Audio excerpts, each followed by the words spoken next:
A gavel slams down like a death sentence in the suffocating silence of a courtroom. For Judge Arthur Harrington, it's just another Tuesday, another notch on his belt, another poor soul sent away. The man in the defendant's box, a black man named Malik, is just another statistic. A face he'll forget by lunch. But Harrington has made a catastrophic mistake. He believes he is the master of this domain, the weaver of fates. He doesn't know that his courtroom is a crime scene, that his gavel is a weapon, and that the man he just framed is the one man who can burn his entire corrupt world to the ground. The city of Oak Haven was a patient with a festering wound. On the surface, it gleamed with civic pride and new development. But underneath the polished veneer, a rot had set in, poisoning everything it touched. At the heart of this decay was a name whispered in fear and reverence. Vincent the Viper Costello. He ran the city's criminal underworld with brutal efficiency. But his true power didn't come from the barrel of a gun. It came from the stroke of a pen and the slam of a gavel in courtroom 4B presided over by the Honorable Judge Arthur Harrington.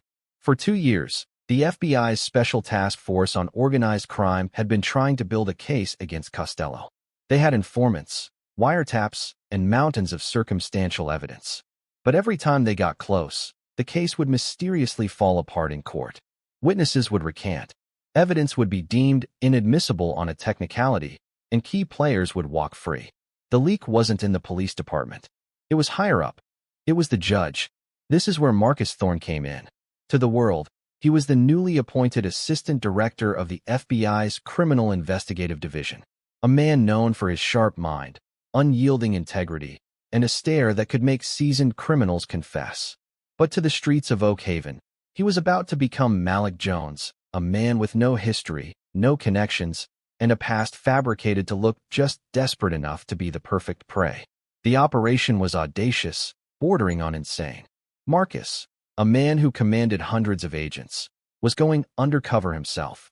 "We can't send an agent in," he'd argued in a heated briefing in Washington. "Harrington and Costello's network is too deep. They can spot a cop a mile away.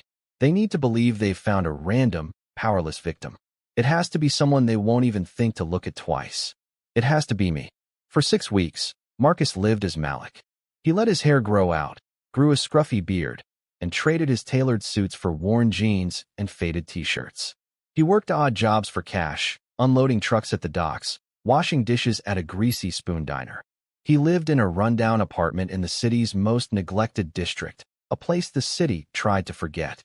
He was a ghost, a nobody. He learned the rhythms of the street, the language of the desperate. He saw firsthand how the law was applied differently on this side of the city. He watched officers Frank Miller and Kevin Davis, 2 patrolmen known to be in Harrington's pocket, shake down local business owners and harass kids on the street with impunity. They were the judge's collectors, his street-level enforcers. The plan was simple. Get arrested. It had to be Miller and Davis, and it had to be for a crime serious enough to land him directly in Harrington's court without the possibility of a plea bargain. The moment came on a damp, chilly evening. Marcus was walking home from a shift, the meager cash he'd earned tucked into his pocket. A black and white cruiser screeched to a halt beside him, its lights painting the alley walls in strobing flashes of red and blue. Miller and Davis stepped out, their faces set in smug masks of authority. Well, what do we have here?" Miller sneered, his eyes raking over Marcus. "Walking a little fast there, buddy. You got somewhere to be." Marcus stayed in character, his shoulders slumping. "Just heading home, officers." "Let's see some ID," Davis demanded, his hand resting on his sidearm. Marcus produced the fake driver's license for Malik Jones. Davis snatched it. "Malik Jones, you're a long way from nowhere, Malik." He handed it to Miller, who made a show of examining it under the flashlight. "What's in the bag?"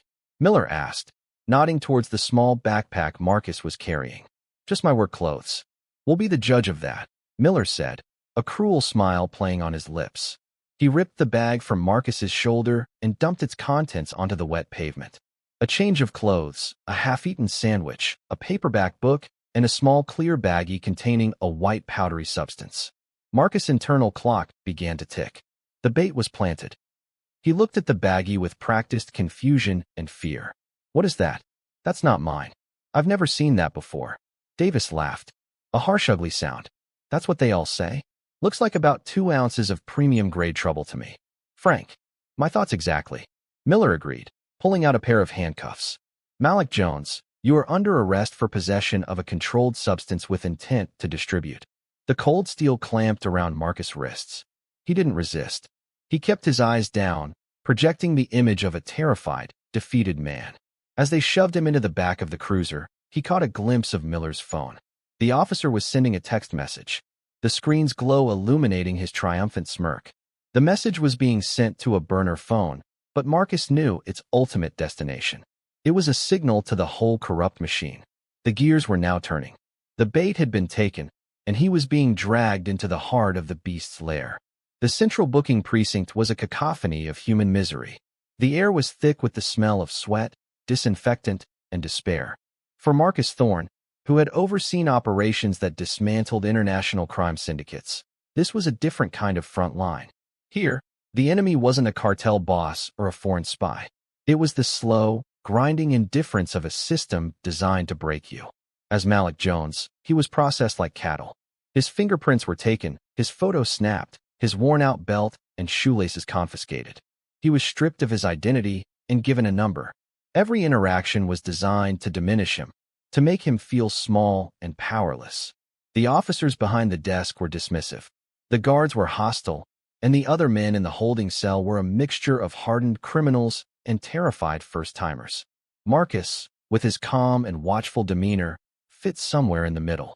He observed everything, cataloging the cracks in the system, the casual cruelty, the shortcuts that were the lifeblood of corruption. After a long, sleepless night on a cold steel bench, he was brought for his arraignment. He was shuffled into a small, windowless room to meet his court-appointed lawyer. A tired, ill-looking woman with dark circles under her eyes and a stack of files that seemed permanently attached to her hip entered and sat down opposite him.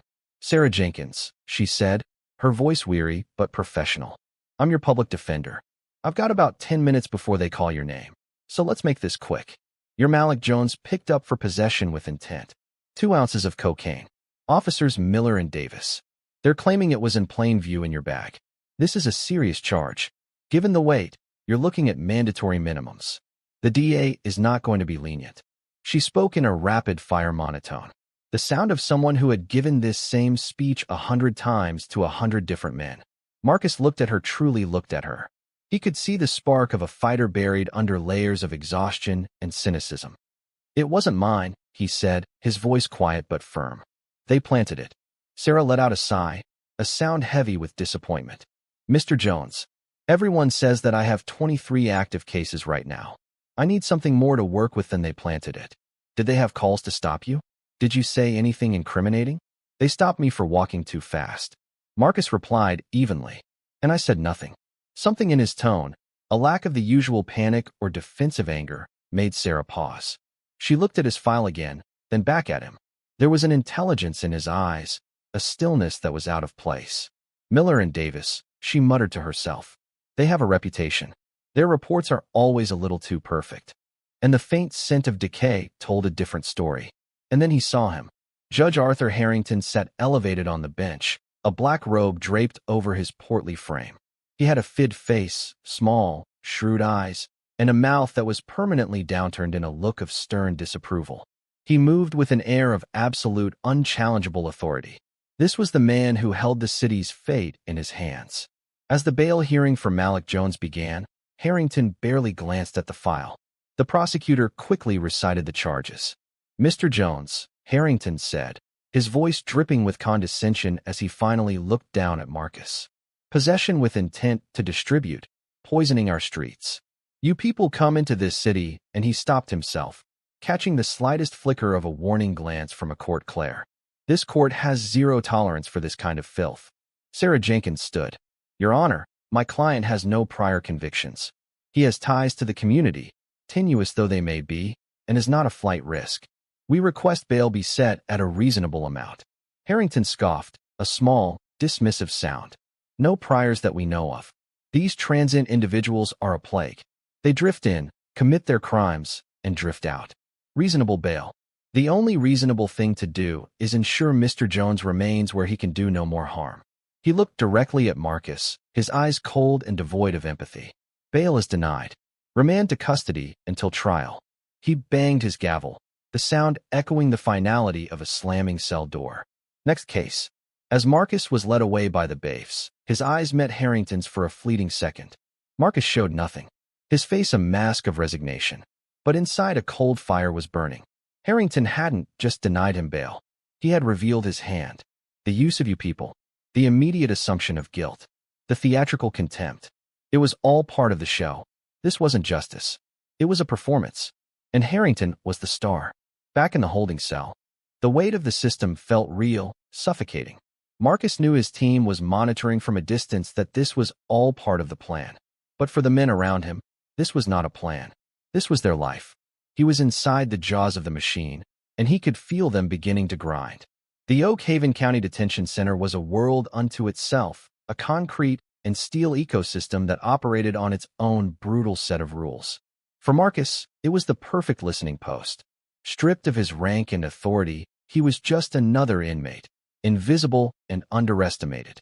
And in a place like this, being invisible was a superpower. He spent his days in a state of heightened awareness, his FBI training kicking into overdrive. He was a sponge, absorbing the prison's rhythm, its power dynamics, its currency of fear and favor.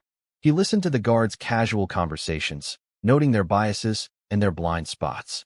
He watched the inmates, deciphering the coded language and silent signals that passed between them. His target was information on the pipeline between the street and the courtroom. He needed to find the link, the whispers that connected Costello, Harrington, and the beat cops like Miller and Davis. He found it in the unlikeliest of places, the prison library. It was a small, dusty room filled with tattered paperbacks, a sanctuary for those seeking a temporary escape. An old inmate named George Pops Washington ran the place. Pops had been inside for 20 years, a lifer who had seen it all. He was quiet, observant, and respected by every faction in the jail. Marcus started spending his allotted time in the library, not just to read, but to talk to Pops. He didn't push or pry. He asked about books, about life inside, and he listened. Pops, in turn, seemed to recognize something different in Malik. He saw a man who wasn't broken by the system, but was studying it. One afternoon, as Marcus was shelving books, he mentioned his case. Got picked up by Miller and Davis, he said casually. Planted a bag on me. Pops didn't even look up from the book he was repairing. The welcoming committee, he rasped, his voice low. That's what we call them. They bring fresh meat for the judge's grinder. Harrington? Marcus asked, keeping his tone neutral. There's only one judge that matters for cases like ours, Pops said, finally meeting Marcus's gaze. His old eyes were sharp and knowing. Harrington runs his courtroom like a factory. Cops bring him the parts. He assembles the convictions, and the product gets shipped out here. Everybody gets what they want. What does Harrington want? Pops gave a dry, humorless chuckle. What do all-powerful men want? More power and money. You don't get a house on Silver Lake and send your kids to Ivy League schools on a judge's salary. Not without a little help from your friends. Friends like Vincent Costello, Marcus ventured. The name a carefully placed stone dropped into a still pond. Pop's demeanor changed instantly. The friendly old librarian vanished, replaced by a weary inmate. You don't say that name in here. Not unless you want to find a shiv in your ribs. Some walls have ears, and some of those ears report directly to the Viper. The conversation was over, but Marcus had what he needed, confirmation. The connection was real, and it was common knowledge within the prison walls. Harrington wasn't just a racist judge. He was a key cog in Costello's criminal enterprise. He kept the competition off the streets by fast-tracking convictions for rival dealers while ensuring Costello's own men got a pass. The frame-ups weren't random acts of prejudice. They were strategic moves to fill a quota and maintain a profitable partnership. Meanwhile, on the outside, Sarah Jenkins was finding her own reasons for suspicion. The perfect police report from Miller and Davis was starting to unravel under her scrutiny. The dash cam footage from their cruiser had a convenient and inexplicable 3-minute gap right around the time of the stop. The chain of custody for the evidence bag was sloppy with a signature that was barely legible. Driven by a gut feeling she couldn't shake, she started digging into old case files involving the two officers. A pattern emerged. Dozens of arrests over the past few years, all with similar fact patterns: a lone minority defendant, a traffic stop for a minor infraction, and the discovery of a significant quantity of drugs. And nearly every single one of those cases had been funneled into Judge Harrington's courtroom and ended in a swift conviction. She scheduled another meeting with Merrick in the jail's visitation room. "You were right," she said, her voice a low, intense whisper as she leaned over the table. "This is bigger than just you, Miller, Davis, and Harrington. It's a system. I found at least 15 cases just like yours. But it's all circumstantial. It's a pattern of behavior, not hard proof of a conspiracy." "What about the dash cam?" Marcus asked. "The official report says equipment malfunction." "It's a dead end," she said, frustration clear in her voice. "They're covering for each other.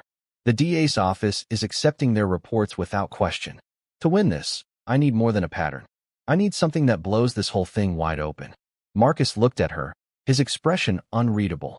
He knew his team was gathering that proof, compiling financial records, and tracking communications between Harrington and Costello's lieutenants. But Sarah didn't know that. She was fighting this battle alone, armed with nothing but her intellect and a growing sense of outrage. "Just keep digging," Marcus told her. "Question everything at trial. Make them lie on the stand. Make them contradict themselves. Every lie they tell is a thread. Pull on enough of them, and the whole tapestry will unravel." Sarah looked at her client, a man the world had labeled a drug dealer. But he spoke with the clarity and confidence of a strategist. For the first time, a flicker of hope ignited within her. This wasn't just another lost cause. This was a fight, and for some reason, she felt like the man sitting across from her was ready for it. The day of the trial arrived with a heavy, oppressive stillness. Courtroom 4B was Judge Harrington's kingdom, and from the moment he swept in, his black robes billowing behind him, he made it clear who was in charge. He greeted the prosecuting attorney, a slick, ambitious man named Robert Vance, with a warm nod, and shot Sarah Jenkins a look of undisguised irritation. The jury selection was a masterclass in judicial manipulation. Harrington, with subtle cues and leading questions, steered the selection towards a panel that was predominantly white, older, and inclined to trust law enforcement without question.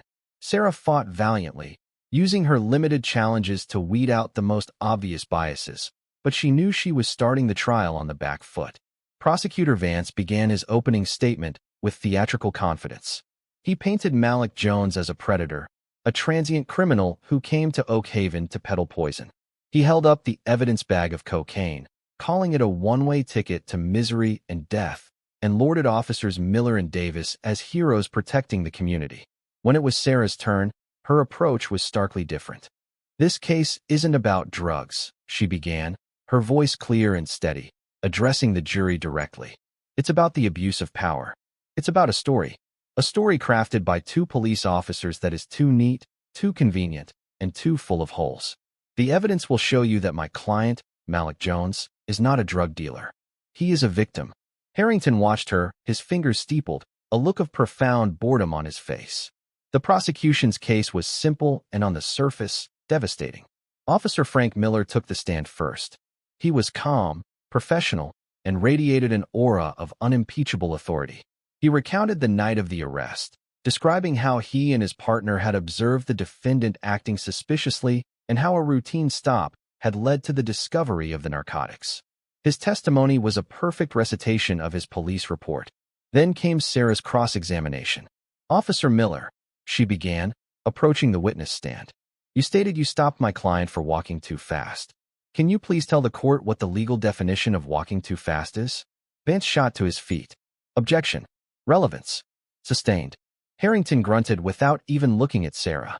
Sarah pivoted. "Officer, your report mentions a 3-minute gap in your dashcam recording due to an equipment malfunction. Is that correct?" "Yes, ma'am. The older units can be unreliable," Miller said smoothly. "How convenient," Sarah murmured, earning a sharp glare from the judge. "In your experience, officer, how often do these malfunctions occur?" "It happens from time to time." "And did this malfunction happen before or after you claimed to have found the drugs?" Miller hesitated for a fraction of a second. "I believe it was around the same time." "So, the single most crucial piece of objective evidence in this entire case is missing because of a perfectly timed technical glitch." Sarah pressed. "Objection. Argumentative." Vance shouted. Sustained. Miss Jenkins, move on, or I will hold you in contempt. Harrington barked. The pattern continued with Officer Davis. He corroborated Miller's story perfectly. Too perfectly. They used the same phrases, the same turns of speech, as if they had rehearsed from a script. Sarah poked and prodded, trying to find a crack in their story. But with Harrington blocking her at every turn, it was like trying to punch through a brick wall. Every objection from the prosecution was sustained. Every one of hers was overruled with a contemptuous wave of the hand. Marcus watched from the defendant's table, a silent, impassive observer. He was playing his part, looking downtrodden and hopeless. But inside he was a grandmaster watching a chess game, anticipating every move. He saw the jewelry, their faces already hardening against him. He saw Sarah fighting with everything she had against a rigged game. And he saw Harrington, the smug puppet master, pulling all the strings. During a recess, Sarah sat beside him, her shoulders slumped in defeat. I'm sorry, Malik, she whispered, her voice strained. He's not letting me lay a glove on them. The jury sees me as an obstructionist and them as heroes. We're losing. Marcus looked at her, his eyes holding a depth she couldn't comprehend. You're doing exactly what you need to do, he said, his voice a low rumble. You're showing them the system. You're putting the corruption on the record. Don't stop fighting. His words, his unnerving calm, gave her a small jolt of renewed energy. She didn't understand this man, but she was starting to believe in him. The final act of the prosecution's case was the testimony of a forensic expert who confirmed the substance was cocaine and the amount was consistent with intent to distribute. It was a clinical factual presentation that seemed to seal Malik Jones's fate. As the prosecution rested its case, a palpable sense of finality settled over the courtroom. Vance looked at the jury with a triumphant smile. Judge Harrington looked at his watch, eager to wrap things up. The system was working exactly as it was designed to. The frame was set, the evidence was presented, and the judge was ready to hammer the final nail in the coffin. Everyone in the room believed the outcome was a foregone conclusion. They were all wrong. The defense's case was painfully short. With no witnesses and no physical evidence to present, all Sarah Jenkins had was the testimony of her client. Against her better judgment, but at his insistence, she called Malik Jones to the stand. Marcus walked to the witness box with a steady, deliberate gait that seemed at odds with his supposed station in life. He took the oath, his voice ringing with a surprising clarity in the hushed courtroom. Sarah led him through his testimony. He calmly and simply recounted his version of events, that he was walking home, that he was stopped without cause, and that the drugs were planted on him by the officers. He never raised his voice, never wavered in his account. Then came the cross-examination. Prosecutor Vance approached him like a wolf circling its prey. He sneered. He mocked. He twisted Marcus' words. Mr. Jones, Vance began, dripping with sarcasm. You're asking this jury to believe that two decorated police officers, two public servants risked their careers and their freedom to frame a man with no job, no money, and no importance. What possible motive would they have? You'd have to ask them, Marcus replied, his gaze unwavering. Oh, I will. I'll ask the jury to consider their sterling records against yours, Mr. Jones, or rather the lack of one. It's quite convenient, isn't it, that you just appeared in Oak Haven a few weeks ago. No history, no family, no connections. Almost as if you have something to hide. Vance hammered away, but Marcus remained a rock. He answered every question with simple, direct honesty. His composure seemed to frustrate the prosecutor, who grew more and more aggressive. But in the end, it didn't matter. The jury had already made up their minds. After closing arguments, where Vance painted Marcus as a menace, and Sarah made a passionate plea for them to see the reasonable doubt she saw so clearly, the jury filed out. They returned in less than 20 minutes. The speed of the verdict was a brutal omen. The foreman, a stern-faced man who had avoided eye contact with Marcus throughout the trial, handed a slip of paper to the bailiff. The bailiff passed it to Judge Harrington. Harrington read the verdict to himself first, and the faintest hint of a smile touched his lips. He cleared his throat. On the charge of possession of a controlled substance with intent to distribute, we the jury find the defendant, Malik Jones. He paused for dramatic effect. Guilty. A collective sigh of relief seemed to pass through one side of the courtroom. Sarah Jenkins slumped in her chair, the blow landing with physical force. She reached over and put a hand on Marcus's arm, a gesture of comfort. He, however, remained perfectly still. He simply watched Judge Harrington, his expression unreadable. Sentencing will take place immediately, Harrington announced, eager to close the book on this case. Mr. Jones, please rise. Marcus stood, his movements fluid and unhurried.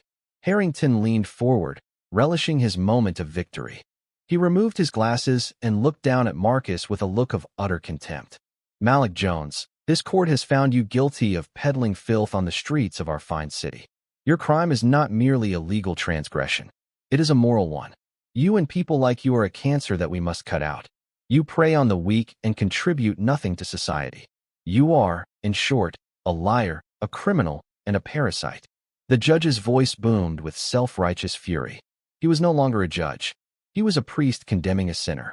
Therefore, it is the sentence of this court, he continued, that you will serve no less than 15 years in a state penitentiary with no possibility of parole for the first 10. This should serve as a message. It was at that moment that Marcus chose to act. Your Honor, he said, his voice cutting through Harrington's tirade. It wasn't loud, but it had a quality of command that made everyone in the room, including the judge, fall silent. Harrington stared, stunned by the interruption. The defendant will be silent. You have nothing more to say. On the contrary, Your Honor, Marcus said, his voice gaining strength. I believe I am entitled to make a statement before sentencing is finalized, and I have quite a lot to say. Sarah Jenkins looked at her client in a panic. What was he doing? He was only making things worse. She tried to pull him back, to whisper for him to stop, but he gently shook his head. Harrington, intrigued and arrogant, leaned back in his chair. A small, cruel smile played on his lips. Very well, Mr. Jones. Let's hear it. Let's hear the pathetic excuses of a common criminal. The floor is yours. Amuse us. He gestured magnanimously.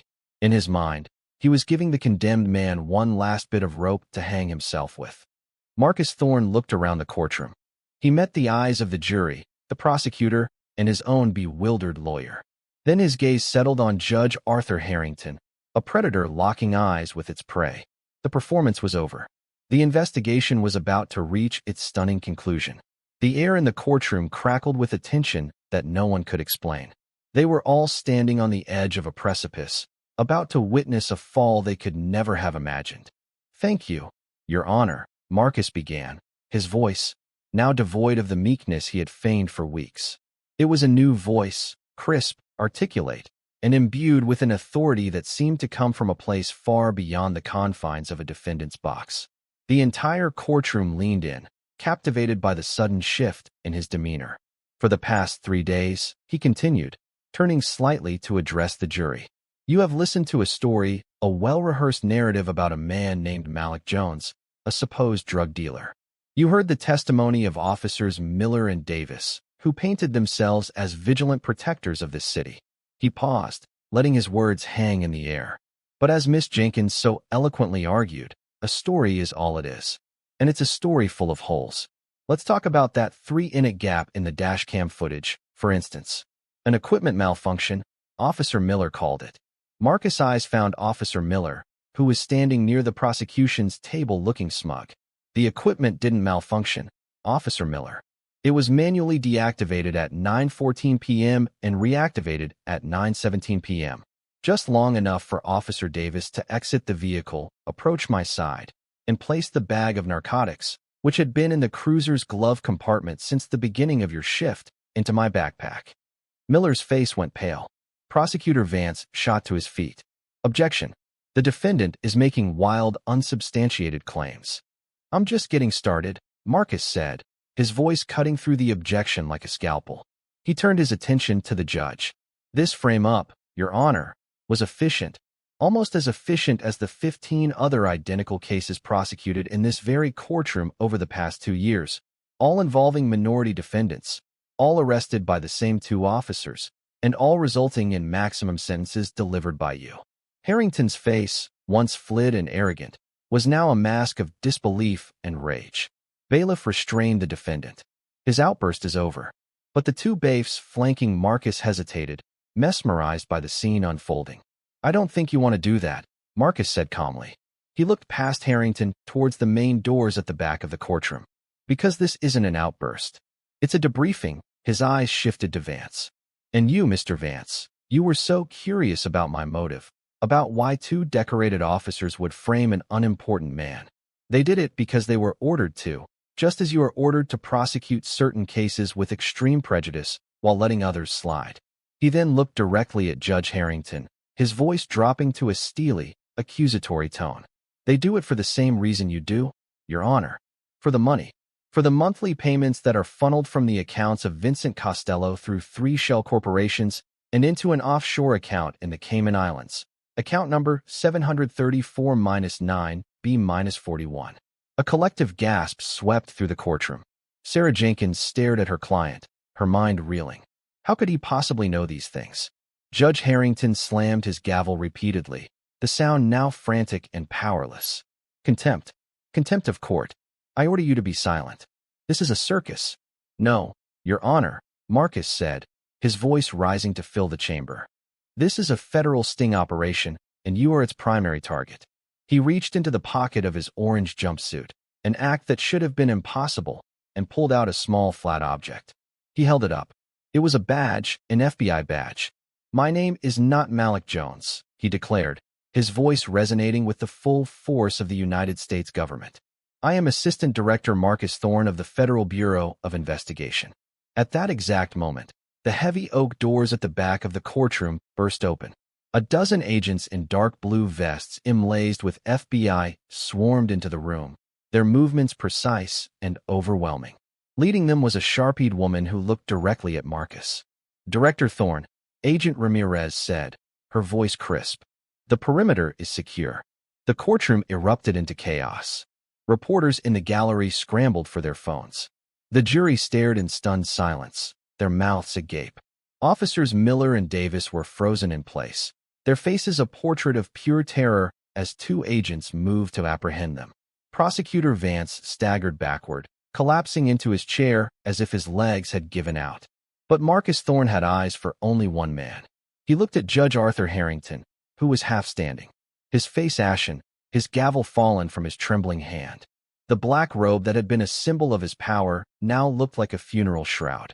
Arthur Harrington, Marcus said, his voice cold and final.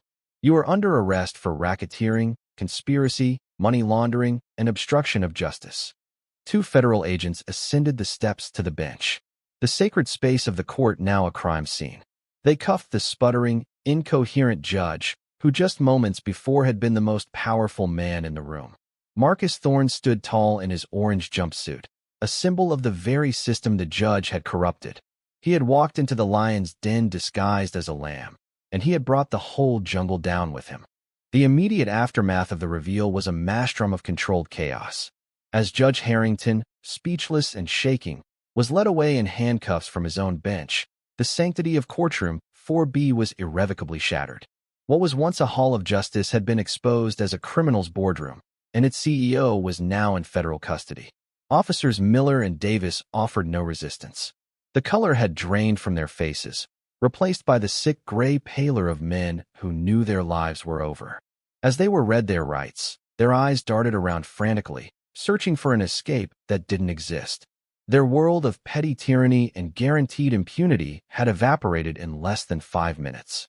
Sarah Jenkins remained frozen in her seat beside the man she had known as Malik Jones. Her mind was a whirlwind of confusion, shock, and a dawning, brilliant sense of vindication.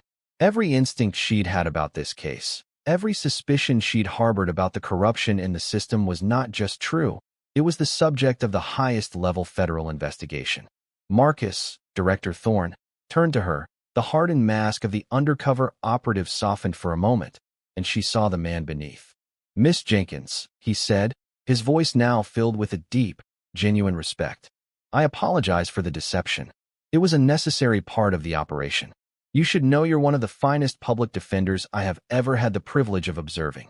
You fought for me when you had every reason not to. You upheld your oath, even in a court where it was meaningless. Sarah could only stammer. I don't understand. You let them convict you.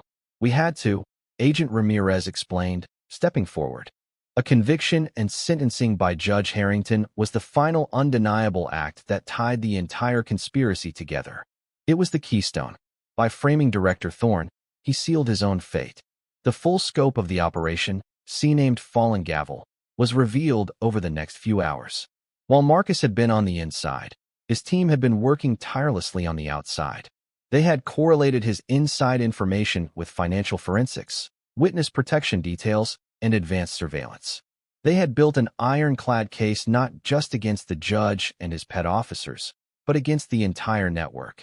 As Harrington was being processed at the federal building, other FBI teams were executing coordinated raids across Oak Haven.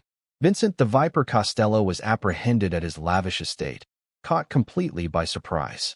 His top lieutenants, several city officials on his payroll, and a handful of other corrupt police officers were rounded up simultaneously.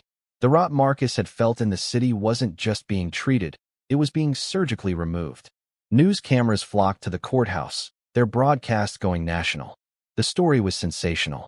A sitting judge arrested in his own courtroom by an undercover FBI director he had just sentenced to prison. It was a tale of hubris and justice, so perfect it seemed scripted. For Marcus, the work was far from over. He was taken to a secure location where he finally shed the identity of Malik Jones. After a hot shower and a change into a crisp suit, he looked like himself again, but his eyes held the weight of what he had experienced. He had seen the justice system from the bottom up, and the sight was uglier than he could have imagined. He personally oversaw the initial interrogations. Miller and Davis folded within an hour, each one trying to betray the other to get a better deal. They confessed everything. The frame-ups, the kickbacks, the orders they took from Harrington. Harrington himself was a different story. He blustered and threatened, citing judicial immunity and accusing the FBI of a vendetta. But when Marcus walked into the interrogation room and laid out a series of satellite photos showing Harrington meeting with Costello on his private yacht, followed by bank statements from his offshore account with perfectly matching deposit dates, the judge's facade crumbled. He sat in stunned, defeated silence. The master of the universe was just a common criminal caught in an airtight trap. The reckoning had come to Oak Haven. The fall of Harrington and Costello sent shock waves through the city's political and legal establishments. It was a brutal, necessary purge, a cleansing fire that would allow for the possibility of true justice to finally take root. In the months that followed, the city of Oak Haven underwent a painful but necessary transformation. The federal trials of Arthur Harrington, Vincent Costello, and their co-conspirators became a public spectacle, laying bare the depth of the corruption that had plagued the city for years. Marcus Thorne did not testify in person, but provided a detailed deposition that served as the backbone of the prosecution's case. The evidence was overwhelming. The financial records, the confessions of Miller and Davis, who both took plea deals for reduced sentences, and the testimony of dozens of other individuals who had been caught in Harrington's web, painted a damning picture. The former judge was a shadow of his former self. Stripped of his robes and his power, Arthur Harrington was just another punchy, middle-aged man in a suit. His arrogance replaced by a desperate, palpable fear. He was found guilty on all counts and sentenced to life in federal prison, a fate he had so callously meted out to countless innocent men. The irony was lost on no one. Vincent Costello, the Viper, was also convicted. His criminal empire dismantled for good. He would spend the rest of his days in a supermax facility, his power confined to a 6-by-9-foot cell. But for Marcus Thorne, the victory was about more than just putting bad men behind bars. It was about repairing the damage they had done. He spearheaded a joint task force with the Department of Justice to review every single case that had passed through Harrington's courtroom in the last decade. It was a monumental undertaking. One by one, wrongful convictions were overturned. Men who had lost years of their lives to Harrington's corrupt grinder were exonerated and released. Families were reunited. Lives were piece by piece put back together. George Pops Washington, the old prison librarian who had first confirmed Marcus' suspicions, was among those whose sentences were reviewed and eventually commuted. Sarah Jenkins became a local hero. Her tireless defense of Malik Jones was lauded as a testament to the principles of public defense. She was offered a senior position in a newly reformed public defender's office with the resources and staff to ensure that no one would face a rigged system alone ever again. She accepted, determined to be part of the solution. One crisp autumn evening, months after the trial, Marcus returned to Oak Haven, not as an undercover operative, but as the assistant director of the FBI. He met Sarah at a small cafe overlooking the city skyline. "Look at it," Sarah said, gesturing to the city lights. "It feels different now, cleaner, more hopeful." "Justice has a way of doing that," Marcus replied, a faint smile on his face. "It's a long road, but it's worth it. None of this would have been possible without people like you, Sarah. People who keep fighting, even when the fight seems lost. I had a feeling about you, you know," she admitted with a laugh. "I told my colleagues I had a client who was either completely innocent or the most convincing sociopath I'd ever met. I'm glad it was the former." They sat in comfortable silence for a moment. Two warriors who had fought on the same side of a secret war. Marcus had gone into the darkness to expose it. But it was people like Sarah working every day in the trenches who would have to keep the light on. As he prepared to leave, Marcus looked out at the city once more. His work in Oak Haven was done. The wound had been cleansed. The patient was healing. It was a stark reminder that sometimes to fix a broken system, you have to be willing to break it wide open. And sometimes the most powerful man in the room isn't the one in the judge's robes, but the one in the defendant's box, waiting for the perfect moment to deliver a verdict of his own. 2 years passed. The seasons in Oak Haven turned, washing the city with rain and sun, and with them washing away the most visible stains of its corrupt past. The sensational trials of Judge Harrington and the Costello Syndicate faded from the national headlines into local legend, a cautionary tale whispered to new recruits at the police academy and a case study for law students. But for the people whose lives were directly touched by the conspiracy, the changes were not legendary. They were real, tangible, and woven into the fabric of their daily existence.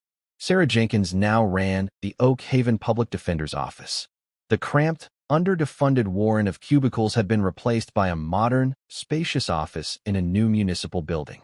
The change was more than cosmetic.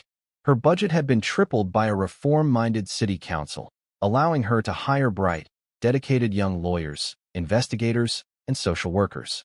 The office, once a place of managed despair, now hummed with a vibrant, determined energy. One afternoon, she watched a young lawyer from her team, Maria Sanchez, return from court, her face glowing with triumph. "We won," Maria announced to the office. A round of applause breaking out. Motion to suppress granted. The judge found the traffic stop had no probable cause. Case dismissed. Sarah smiled. The judge in that courtroom was a new appointee, a stern but scrupulously fair woman who followed the letter of the law. 2 years ago, a motion like that would have been laughed out of Harrington's court. Today it was the standard. The system was slowly, painstakingly healing itself. "That's great work, Maria," Sarah said. "What did I tell you? You attack the procedure. You make them justify every step." "It's just I can't imagine what it was like for you," Maria said, her voice full of awe, arguing in front of him. "It was a different world," Sarah admitted, a distant look in her eyes. "But it's a world that doesn't exist anymore. Let's make sure it never comes back." Miles away in the desolate landscape of ADX Florence, the federal supermax prison, former Judge Arthur Harrington was living in that different world. Here there were no black robes, no elevated bench, no symbols of power. There was only a concrete box and the crushing weight of endless identical days. His name was gone, replaced by inmate number 7928D12. He was no longer a weaver of fates. He was a ghost in the machine he had once so gleefully operated. The other inmates, a collection of the nation's most dangerous criminals, regarded him with a particular kind of contempt. He wasn't a gangster or a kingpin. He was a hypocrite, a man who had wielded the law like a weapon only to be felled by it himself. One day in the prison yard during his 1 hour of allotted recreation, a wiry inmate with cold, dead eyes approached him. "Harrington, right?" The inmate hissed, his voice a low threat. Harrington, whose spirit had been eroded to a nub of perpetual fear, flinched. "I don't know you. You should. You sent me up 15 years for a possession charge." Cops were Miller and Davis. The inmate's lips twisted into a cruel smile. "Funny how things work out. I get out in 3 years on that appeal your FBI friend started. But you're never leaving. Every day you're in here, I want you to remember the faces of the men you sent here, because now you're just one of us." The inmate walked away, leaving Harrington trembling, not from the threat of violence, but from the chillingly perfect karma of his new reality. He was trapped in the very hell he had created for others, stripped of his name, his power, and his future. Back in Washington, D.C., in his quiet, orderly office at FBI headquarters, Assistant Director Marcus Thorne reviewed the latest crime statistics from Oak Haven. Violent crime was down 18%. Public trust in law enforcement was up for the first time in a decade. The reforms were holding. Operation Fallen Gavel had become a model for combating systemic corruption. Marcus had been promoted, given more oversight, and was now tasked with creating similar internal affairs units in other troubled cities. The work was demanding, bureaucratic, and a world away from the grit of his undercover assignment. Yet, he found a deep satisfaction in it. Pinned to a corkboard behind his desk, amidst charts and official memos, was a small newspaper clipping from the Oak Haven Gazette. It was a photo of Sarah Jenkins cutting the ribbon on her new office. She had sent it to him with a simple handwritten note. "Look what you started." He sometimes thought about Malik Jones, the ghost he had been for 6 weeks. He remembered the cold of the cell, the taste of prison food, the suffocating feeling of powerlessness. It was a scar on his soul, a memory he would carry forever. But it was also his greatest strength. It gave him a perspective that no other director in the Bureau possessed. He knew what the system felt like from the bottom, and he would spend the rest of his career fighting to fix it from the top. The city of Oak Haven was healing, but the scars remained. They were a reminder of how easily justice could be perverted, but also a testament to the fact that no system is so broken that it cannot be reclaimed by the brave and the just. The fall of one corrupt judge had not solved all the world's problems, but for one city, it had allowed a new dawn to break. The story of Marcus Thorne and Judge Harrington is a powerful reminder that the scales of justice can be tipped by corruption, but they can always be set right by courage and truth. It shows that no one is above the law and that integrity can be found in the most unexpected places, from the highest ranks of the FBI to the overworked office of a public defender. Karma in this story wasn't just a concept. It was a federal task force, and its arrival was devastating for those who thought they were untouchable. If this story of justice served and corruption crushed resonated with you, please help us share it. Hit that like button. Share this video with someone who needs to see that the good guys can still win. And subscribe to our channel for more incredible stories of karma and justice in action. Let us know in the comments what you thought about Director Thorne's audacious